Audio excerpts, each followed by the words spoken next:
Motivasi tinggi membuat timnas Indonesia siap memberi kejutan terhadap Australia yang sedang dalam tekanan jelang lanjutan putaran ketiga kualifikasi Piala Dunia 2026 zona Asia.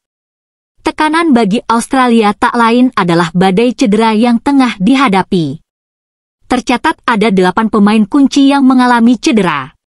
Situasi ini jelas kerugian besar bagi tim besutan Tony Popovic. Pemain-pemain yang cedera antara lain Harry Souttar, Nestori Irankunda, Jordan Bos, Thomas Deng, Rile S1MCH Pronunciation Gray, Connor McAlvey, Hayden Matthews, dan Alessandro Circati. Saat pengumuman skuad pada Jumat 14 Maret lalu, Popovic sadar betul dirinya harus melakukan improvisasi demi menambal tim yang sedang compang-camping. Akan tetapi, Popovic justru kena rujak netizen Australia karena pemilihan pemain yang dianggap tidak menjanjikan. Protes warganet salah satunya berpaku pada usia penggawa The Socceroos yang dianggap terlampau senja. Ada 10 pemain berusia 30 tahun ke atas yang dipanggil Popovic ke dalam tim. Dari 26 nama yang ada di skuad, rata-rata usianya mencapai 28,2 tahun. Perbedaan kontras hadir jika membandingkan dengan Indonesia yang punya rata-rata usia 25 tahun. Hanya ada 4 pemain yang berusia 30 tahun ke atas dari 29 penggawa yang dibawa ke Australia. Selain itu, timnas Indonesia sekilas nampak lebih segar karena ada 12 nama yang berusia 23 tahun ke bawah. Lebih lanjut, punya pemain lebih muda tak serta-merta membuat pengalaman skuad Garuda terlihat hijau. Pratama Arhan sebagai pemegang caps terbanyak di timnas Indonesia saat ini sudah 50 kali tampil meski baru berusia 23 tahun.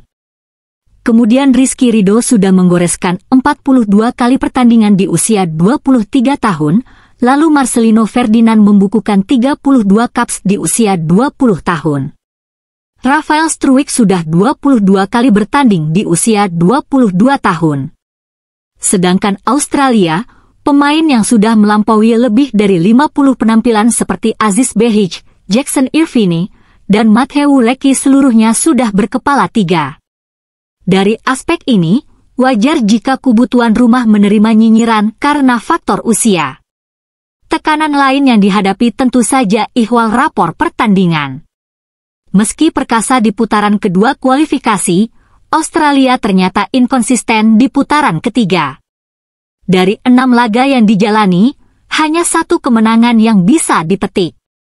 Australia kalah di laga pertama putaran ketiga kontra Bahrain, kemudian ditahan imbang oleh Indonesia pada laga kedua sekaligus membuat pelatih mereka kala itu, Graham Arnold, mengundurkan diri. Sempat bangkit dengan kemenangan 3-1 atas Cina di laga ketiga, namun Australia justru bermain imbang di 3 laga terakhir secara beruntun.